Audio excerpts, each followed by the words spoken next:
Back and now straight to the conversation of today. As Nigerians look forward to the 2027 election, a new coalition is beginning to take shape, featuring prominent figures like Peter and Barr, Atiku Abubakar, and David Mark. But beyond these headlines, deeper questions linger about the coalition's intentions, credibility, and potential. Joining me now is human rights lawyer and CEO Ujoatumba of Ujoatumba and Company. Good afternoon, sir. Good afternoon. Welcome. Thank you so much for joining us. Yeah. Now let's move straight into it without wasting time. Okay. What's on your mind with this coalition? Seeing these people, not necessarily, there have been speculations about not necessarily their intent is basically to unseat the president and not necessarily having genuine plans for Nigeria. What's your take on that? It's too early for us to say that their only intent is to unseat President Tinubu. It's too early. Before you even plan, you must unseat him. He must leave that office before you carry out any plan you have for Nigeria. Mm-hmm. So when a coalition is formed, you form it at the apex, you form it there, and then gradually more people will join, and then its activity will go down to the grassroots. Mm-hmm. So I don't think it's all about unseating the current president of Nigeria right now. Mm-hmm. I think I listened to Mr. Peter Obi's interview immediately after the coalition joined ADC, and he made it crystal clear to everybody that if this is all about power grabbing, if this is just to a hit on the current president, that he's not part of it, that he wants to be part of a coalition that will look into the economy of Nigeria, that will look into education, that will look into every issue, insecurity, everything that concerns Nigeria. And I think it's a good thought, and it's a move towards the right direction, because you really need to bring a coalition or a political party that will give APC a run for their money. You can see gradually how the whole nation is trying to become a one-party, kind of a one-party country. But that's not good for politics, and that's not good for democracy. We need a situation whereby a very formidable opposition will be formed. And when that is achieved, we can now start looking at probably having a free and fair election, or challenging the activities and policies of the current administration, so that they will not be just relaxed and people will be decamping and joining them when they have achieved nothing, when they are not meeting their campaign promises, and when they are not even, attending to the yearnings of Nigerian problem. Any sensitive president in this country should know that security and economy, I repeat, security and economy, they are fundamental. And when you look at the people who are hired to take care of this major problem, you know that this administration has failed woefully for these 2 years. These 2 years is a total waste. APC have ruled Nigeria for 10 years. These 2 years is a total waste. We achieved nothing. We came with big expectation, and at the end of the day, the people in the administration, they are even, they don't know their left from their right. They are not doing things that will touch the life of the masses. They're just there, extending their own political interest and their own political connection. That's basically what they're doing. They are not attending to the needs of the masses. Yes. Great. Okay, now I have two questions, but let's come with this first.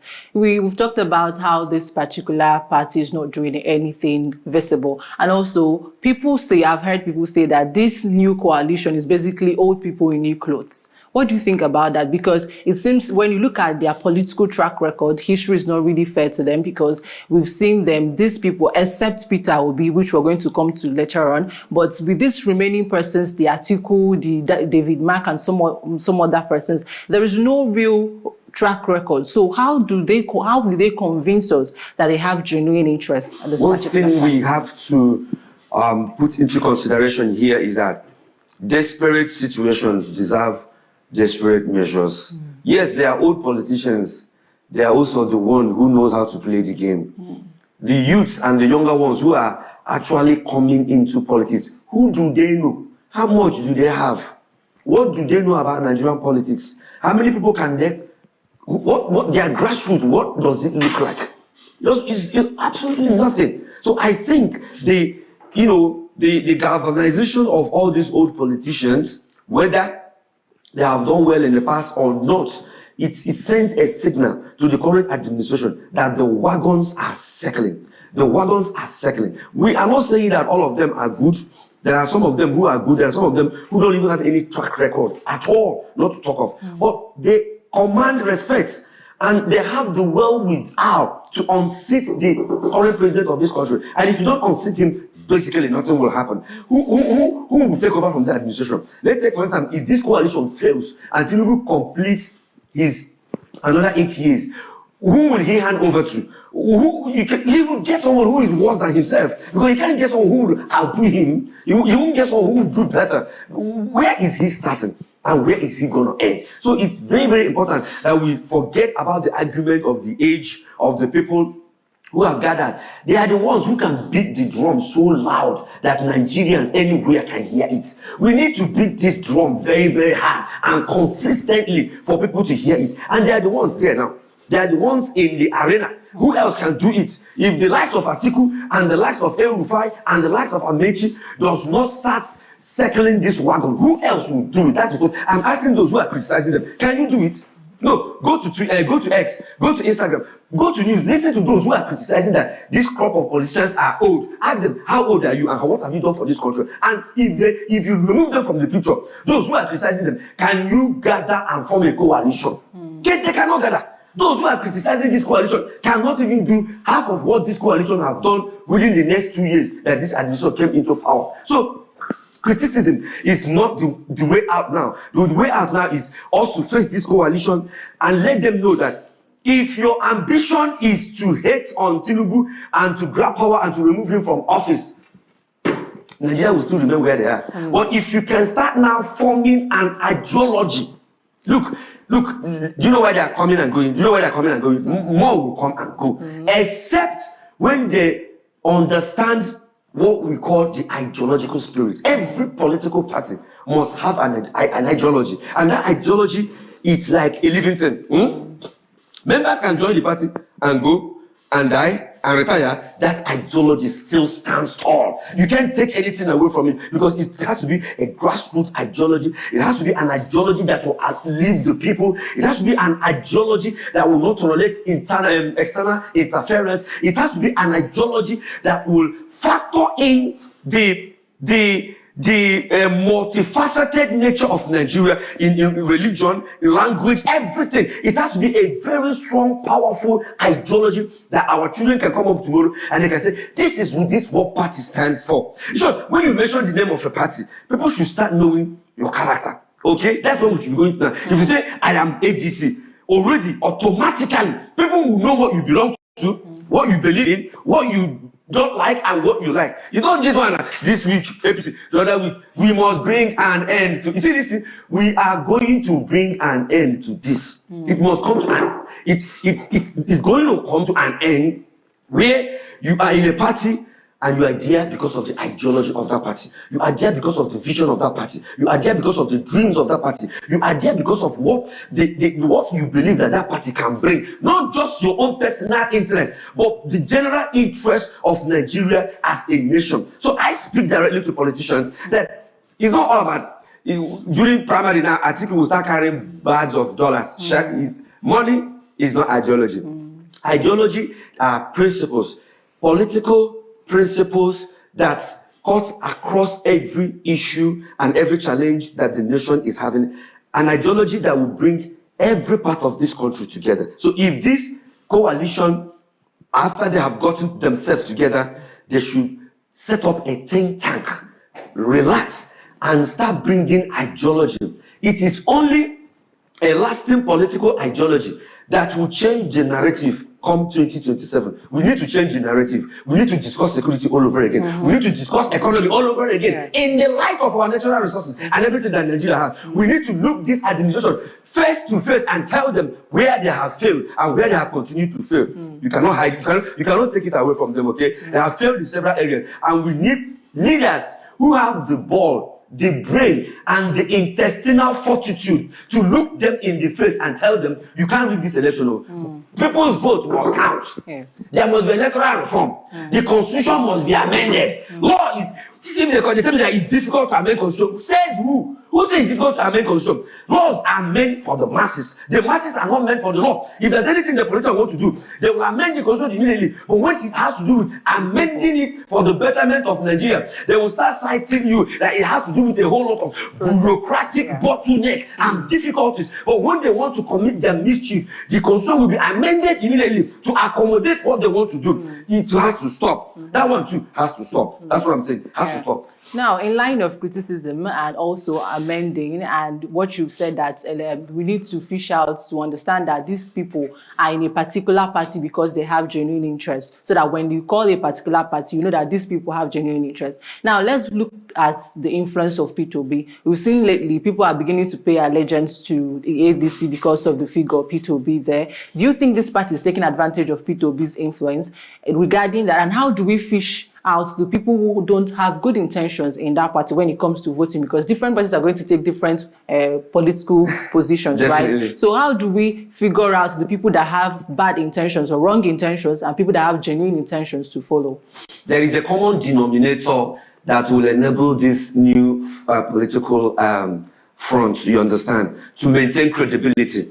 And that denominator is competence. Okay, we can't take it away from them. If they're going to come and tell us that they will build a bridge from here to New York again, we have heard all those stories, you understand? Okay. But we need competency. Someone who has a track record, someone who is transparent, someone who is trusted, and someone who has been tested. That competency is our watchword here. And we're not gonna mince words about it, including even your obedient family. They're not gonna mess it. It's gonna be a situation where we're going to bring you in, or you're going to have a position because you're handsome or because you have money. No. What is your track record? Have you been tested? Are you actually the person? I can boldly say that the coalition is taking advantage of Obi's fame and established track record. You understand? But I see it as, they say, when an idea that its time has come, no one can change it. You understand? Obi has to come from this place, and this coalition has to come from this place, and two of them are merging together.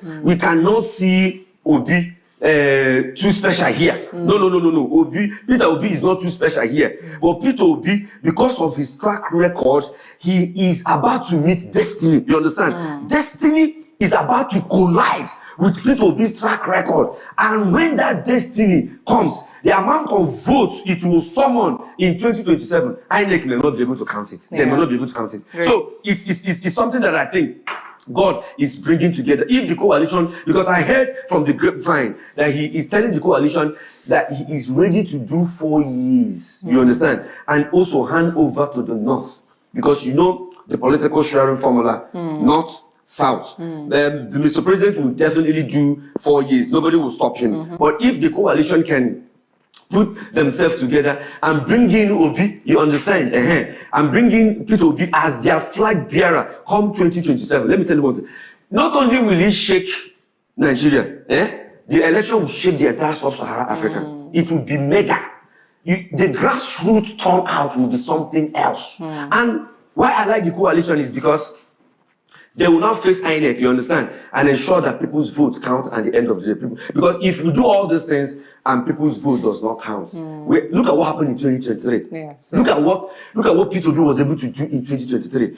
Atiku had been in politics for a very long time. He got almost 6-something million, and Obi, who just came for the first time, just got the same 6-something million. So that's to tell you the power of P2B and the power of his track record and the obedient movement. And also, the way Nigerians love that word, competency. Competency, oh my God, that word is very, very powerful. You can't manipulate it. You can't manipulate competency. Because at the end of the day, we will measure where you started, what you've done, the resources given to you, and where you are.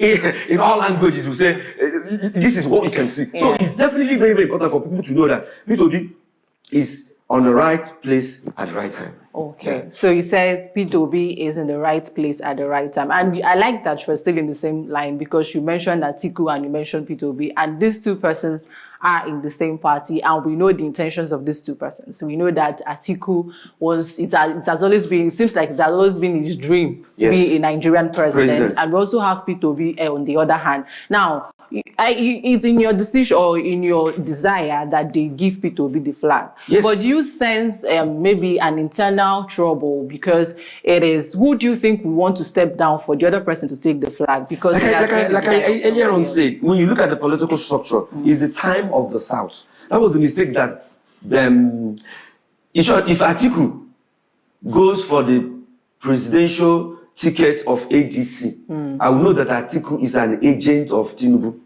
Yes. If Atiku gets up now and say that he wants to contest under ADC, seeing what happened in 2023 and knowing that the political atmosphere now favors the South. If Atiku is struggling with that, I will just tell Nigerians to relax. That Atiku is an APC man. He is an agent of Tinubu. Because now, if he really wants to be president, there's still opportunity for him.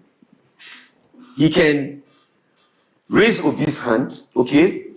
Obi can choose anybody from the north, you understand, to be his running mate. And then he will sit back. If Obi finishes the 8 years, Obi will now support Atiku to have his way, you understand? You think he's going to be that patient? Being somebody, it's just 4 years. Obi said I will go for 4 years. Okay. What I've just narrated to you right now is the shortest road for Atiku becoming a president of the Republic of Nigeria. If Atiku contests now, look at what will happen. He will still split the vote of the North and also split the vote of the South. He will disrupt the entire coalition and make the whole thing look like a child's play. And you know the results? The result that the coalition and ADC, they will lose in 2027. And when they lose, Tinubu will still be in power. And when Tinubu completes his 8 years, I don't know how old Atiku will be at that. So Atiku raising P2P's hand now, as we speak, is his shortest route to becoming the president of the. If he would still love to, regardless of his age. Age is not a problem to me. How old is Donald Trump? Age is not a problem to me. If you have the competency, if you know the business of governance, age will just be an added accolade to what you will do. If you love the business, if you have the strength to move around, nothing stops you from being the president of Nigeria. Great. Yeah. All right. We're already running out of time. But as we round off, I'd like to ask you this final question. We are talking about competence, right? Aside P2B, who you have looked at the track record, is there any other person in this coalition that you can justify their competence? No. Apart from P2B, probably there may be some other younger politicians who will come to limelight and we can look at their track record. You cannot just go and bring someone who is a commissioner in a state or someone who is probably, yes, an ex-minister can come up and contest, you understand? But we really have to look at their track record, know whether, you know when you finish preparing a cake, what do you do to make that cake look beautiful? You icing. Icing. P2B is the icing on the cake of this new political party. And once he is there, you understand, his clouds and his competency will now cover the things that most old politicians there have done in the past. And if he can set a record of competency, also in the presidential level, they will use it as a yardstick to judge those who are they appointing, those who will be contesting under the party now. That's why in Igbo we used to say that you can't get anything from the body. If you put a man who is competent, who knows his onions from the top there, it will not be like a sign-on show. Everybody will be looking up to him. It is through that vision that we can now pick ministers that people will now want to contest. Contesting an election now will now be a thing of, do you have the credibility? But if you now gather all these people and you put someone who has a very, incredible track record there, Nigeria is a very powerful nation. We need good leadership so we can take our place among other nations of the world. It boils in me how powerful and how resourceful. Look at Nigerians all over the world. Come on. Look at Nigerians all over the world, no matter the ethnic group. These people are blessed, they are intelligent, and they are very, very powerful. If you give us a good leader, I pray and I believe that Nigeria will give other developing nations a run for their development. In 4 years, Nigeria will look like places like Malaysia, Japan, Indonesia, all these upcoming countries. Nigeria will just be daring them in the face in all ramifications. Intelligence, IT, and in all ramifications. Yes. We have all we need is a good leader. A good leader. Thank you so much for your time. It's a pleasure having you. Well, we will continue to watch closely and see how it all unfolds. Yes. Thank you so much again. And that's the size of our package this afternoon. Many thanks for staying tuned. Do well to follow us on our social media platforms at Afia TV Official. I am Ongochukwu Osai. Good afternoon once again.